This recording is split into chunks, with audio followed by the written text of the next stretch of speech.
लोकसभा निर्वाचन सिगां तत्कालीन भारतनि केंद्रीय आईन मंत्री रविशंकर प्रसाद महोदय आफ्रो कायसा प्रेस मीट खायमानि जे Tripura tribal areas autonomous district council Tripura tribal areas territorial council खालायजानाय अबहाय बिल तुबनाय जों पार्लियामेंट आबोनो परे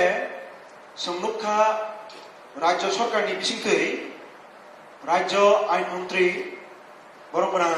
रतनलाल नाथ महोदय आफ्रो सांबादिक सम्मेलन खायै सांबादिक बंधुरंग बिसिंग अबनो साहित्य शाखा जे हैं जों बीजेपी एवं आईपीएफ जुट सरकार एडीसी प्रशासन Tripura tribal areas autonomous district council Tripura tribal areas territorial council सानै नै बरक सामानि आफ्रो साइनी ताबो माननीय सीएम सर निथानि अबो साइमालामु चुमो आबोनति पार्लियामेंट नि तरफ थेके कोनो बिल संशोधन आईन पास देखलायजाखा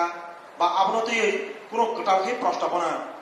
सिनि एडीसी प्रशासन ससखा जेटा सिनि एडीसी नि क्षमतायनि क्षेत्रे बिल पास नै हिनि साजाकमानि आबो साइमानि किसा बेलेंगे हामखामानि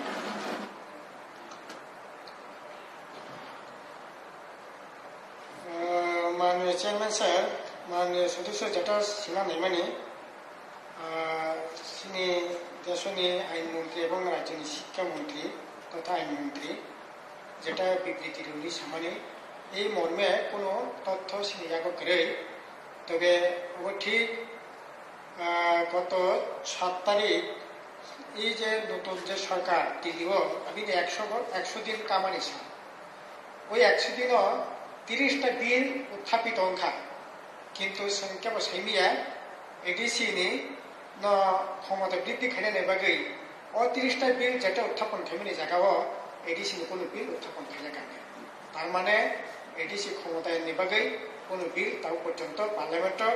उत्थापित याख एवं पास याख 30टा बिल पास का ठीक तो एडीसी अलगा खते धन्यवाद एडीसी क्षमता বৃদ্ধির জন্য एडीसी প্রশাসনের কাছে কি কি প্রস্তাব পাঠিয়েছেন উত্তর বিজেপি আইপিএফ জোট সরকার एडीसी ক্ষমতা বৃদ্ধির জন্য एडीसी प्रशासনের কাছে নিম্নলিখিত প্রস্তাব পাঠিয়েছে 1 নম্বর অ্যামেন্ডমেন্ট বিল 2012 এর প্যারা 2 সাব প্যারা 7 অনুসারে প্রত্যেক কাউন্সিলের মোট আসন সংখ্যা কমপক্ষে 1/3 মহিলাদের জন্য সংরক্ষণ করা 2 নম্বর ডিস্ট্রিক্ট কাউন্সিলের নাম Tripura tribal area autonomous district council এর পরিবর্তে Tripura land autonomous territorial council करा 3 number district level zonal development officer एवं ब्लॉक लेवल सब जोनल डेवलपमेंट ऑफिसर